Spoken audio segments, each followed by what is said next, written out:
Welcome back to BAS 120. We're going to go through example 2.1. You can follow along in the book.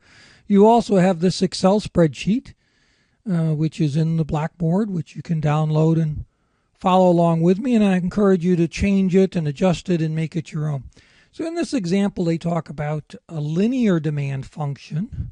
So a demand function is simply quantity demanded, if you understand economics, is a function of price. So not surprisingly, as prices go down, such as discounts or sales, the quantity demanded goes up. As price goes up, the quantity demanded tends to go down. So that's why you see this minus sign here. Remember, that means demand is a function of P, price, but because we have a negative sign, they're inversely proportional. So as price goes up, demand goes down. As price goes down, quantity demanded goes up. It's a linear function because notice we have no exponents or any, we would say the exponents are to the power of 1. So linear means it's a straight line if you remember your algebra. So here is a linear function and it's going to be a straight line if we graphed it. The book also gives us an example of a nonlinear function. So notice here we have an exponent. Again, we have negative because it's inversely proportional with price. The quantity demanded goes up or down inversely with the change in price. So you can have a linear function, which is a straight line. You can have a nonlinear function, which is going to be a curved, or another way to think of it is the linear function is not going to have an exponent or have an exponent of 1. And a nonlinear is going to have an exponent of 2 or negative 3. It could be anything. In this example, it's going to be negative 0.03. Now let's talk about Excel a little bit. First, we put down our assumptions for the linear model and our assumptions for the nonlinear model. And the reason this is nice to put your assumptions here is then I can change my assumptions, and down here where it says the model or the results, it'll automatically update if I've set up my Excel functions properly.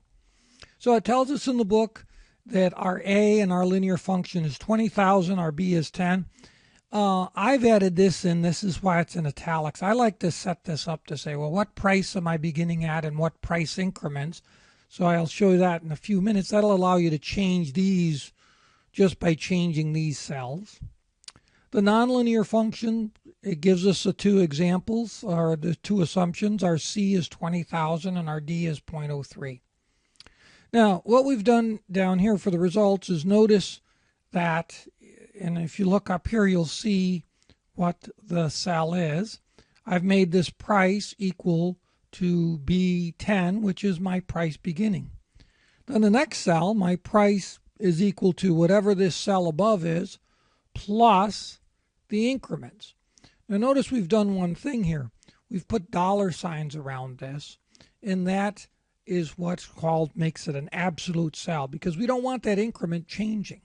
We want these cells to change as I go down, but I don't want this to change. So let me show you real quickly how we did that in sort of what I'll call slow motion. So in Excel, we say equal sign.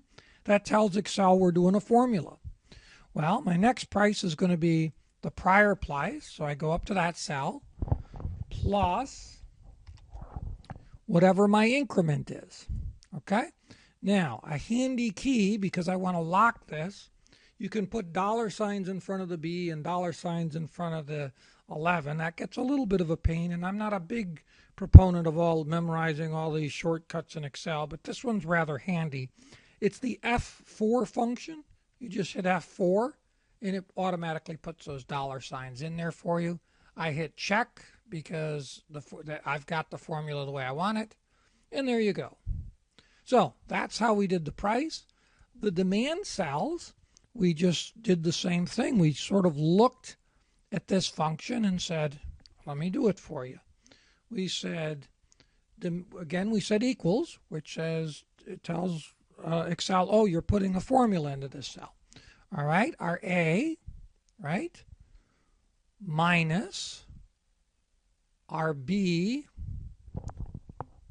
times our price.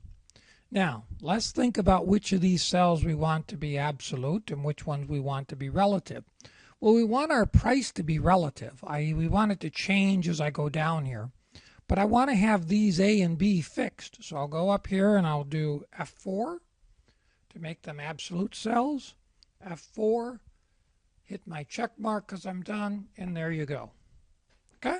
It's important to understand the difference between a relative cell and an absolute cell. An absolute cell, I don't want to change as I copy it down. Now, once I have this, I can slide down and it'll copy it down. Or if you don't like the having to catch the corner, you can come up here and you can say fill down. Same thing. That's a nice thing about Excel. There's usually 2 or 3 ways to do the same thing. Now, over here on my nonlinear function, I did the same thing with the price. Notice I said the beginning price is this, and then I said the next price is this cell, which I want to have change. I want it to be a relative cell, plus this, which I want to be an absolute cell, because I don't want that to change. Here's my formula. I put in my C times my price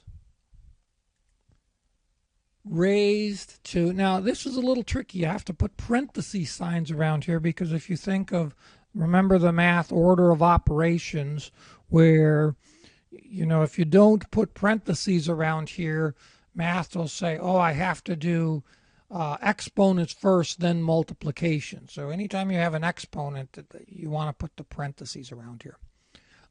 Same thing. I made the cells that I want to be absolute, and the ones I want to be relative, which is my price, I put floating around there. Now, the handy part about this is, let's say the boss says, oh no, I want to, what would happen if we began the price at 60?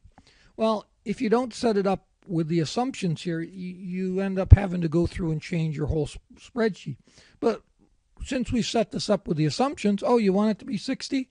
There you go. And everything changes. Well, what if we do it in increments of $25? You want to do $25 increments?